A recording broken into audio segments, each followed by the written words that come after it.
I greatly appreciate the previous comments being made here. I do find great value in the history of the cultural Marxism and things that led to it, but mostly because they are second-rate thinkers. I think you're right about that. But we are now ruled by second-rate thinkers and third-rate thinkers.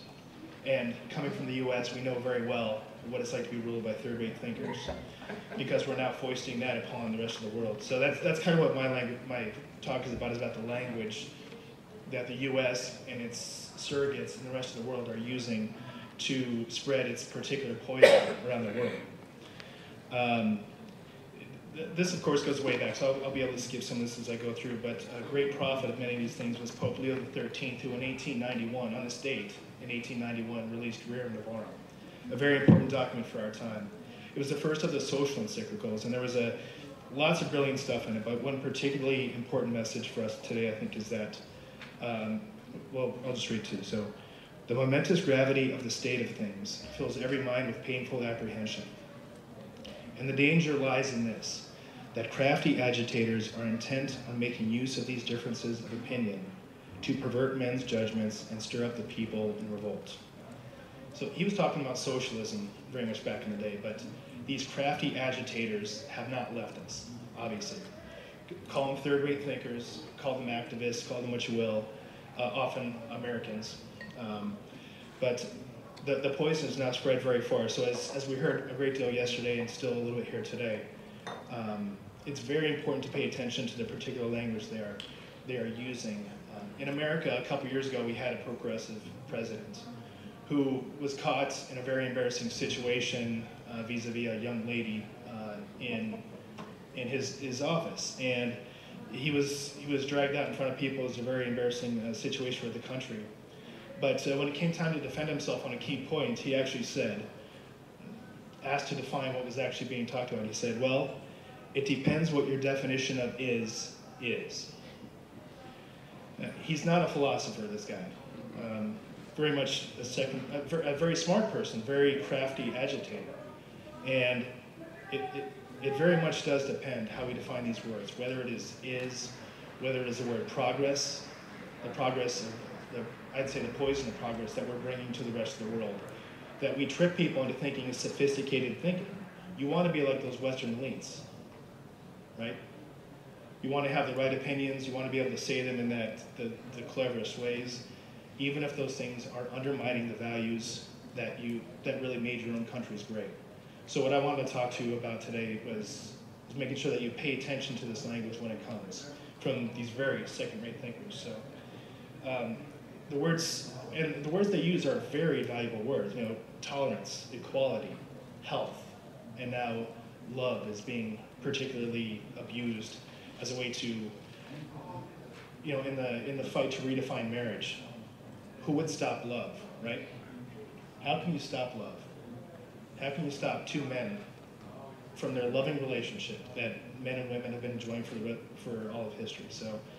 So I just want people to understand these words as they come down the pipe.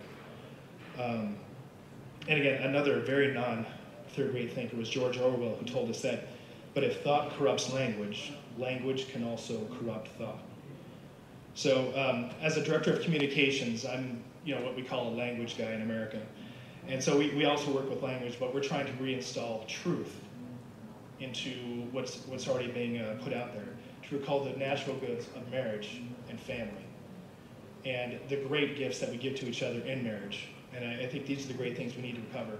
And so when these ideas come from America, you can see them coming. I want you to really think carefully about how to build up communities that will fight against this.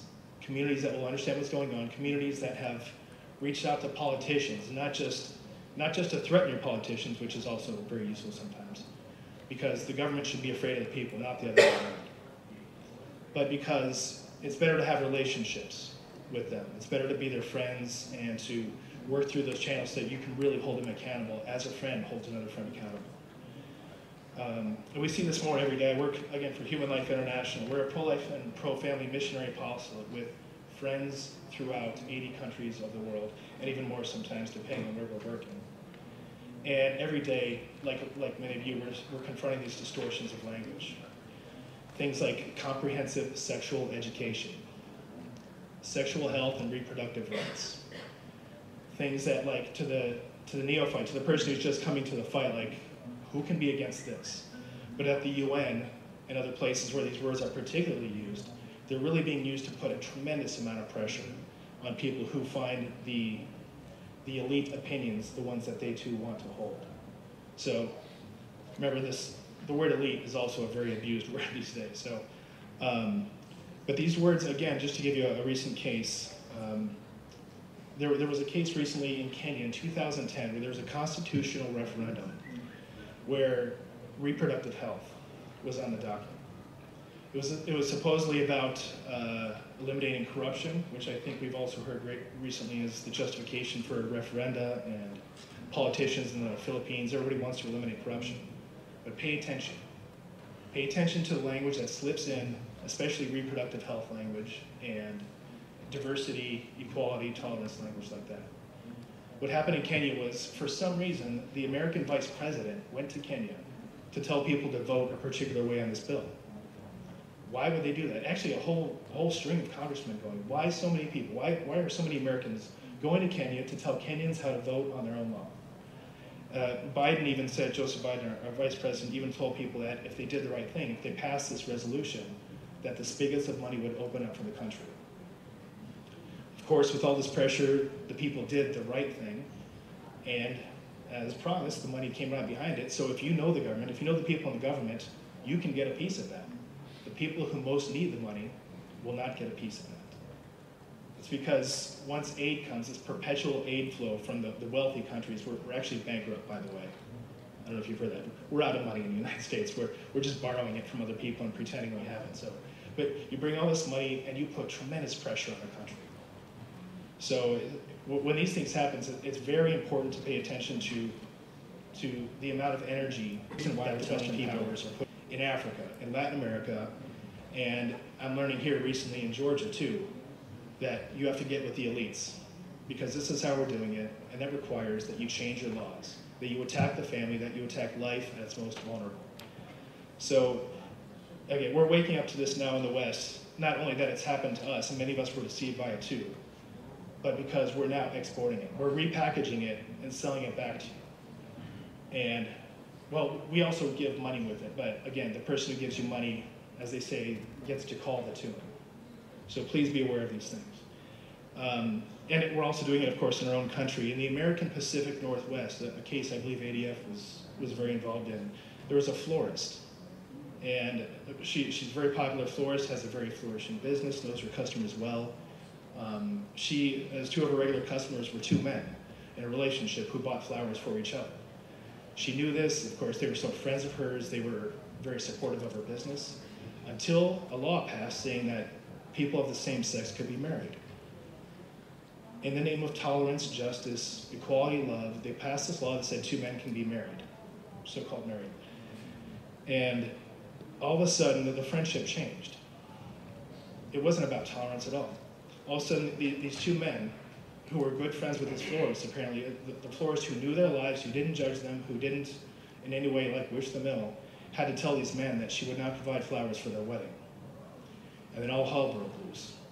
They took her to court, and these two friends of hers took her to court. Rather than just going to another florist they could have easily done, they take her to court, and they sue her, and they win. The first round. The case is going to the Supreme Court, and so we're all going to watch that very closely, but when you hear the word tolerance, I want you to think of this case. I want you to think of friends turning against friends when they simply happen to disagree on how to proceed with something. It's not about tolerance at all. Tolerance is one of the great lies of this whole thing, because it's a one-way street. You give in a little bit on this tolerance, and you let it pass through a law, which a lot of tolerant people want to do. Before long, you find that you yourself are the object of intolerance. It is a one-way street, and the people the LGBT crowd who are doing this, a lot of them, I think, without realizing it, they're doing what they want to do. They don't even know they're pretty much revolutionaries in this cause, I don't think, but they are, and they will not tolerate you or your opinions once they have power. So little by little, the language will change, and it goes all throughout society. Pretty soon it's in your schools, in your local politics, and even in your families. Soon the professor in the university is not only advocating a controversial position, but he starts saying that if you disagree, it's proof of your hatred, your bigotry, and your shortcomings. Even if race has nothing to do with it, you'll be called a racist. And you ask them, why, what does race have to do with this? And then, that's because you're a racist and you don't understand. So again, third-rate thinkers indeed, but they are in charge. And I think the greatest gift that a person from the United States, where we've already gone very far down this road, is to come here and to say, like, do not wait to build communities that understand this. Do not wait to build communities where you really understand the language that's being used of reproductive health, of tolerance, of equality, of sexual health, these other things. Do not wait for them to erode your institutions, to get into your families, to get your children to fight against you because it's coming through pop culture, to get your institutions, to get your boss to fire you and to threaten you because of their new tolerance policy, the new diversity policy. Start now, build relationships with your politicians and with other community leaders to really hold them accountable, not as enemies, but as friends. And friends who are fighting the same cause for life and family against these crafty agitators from, well, where we come. I don't know if I'm that crafty, but I would like to think that we're agitating for good. So I'm honored to speak with you all here tonight. It feels like it. My schedule's all off. But I'm honored to speak with you, and I guess we're going to have questions afterwards too. So thank you very much. Thank you, Phelan.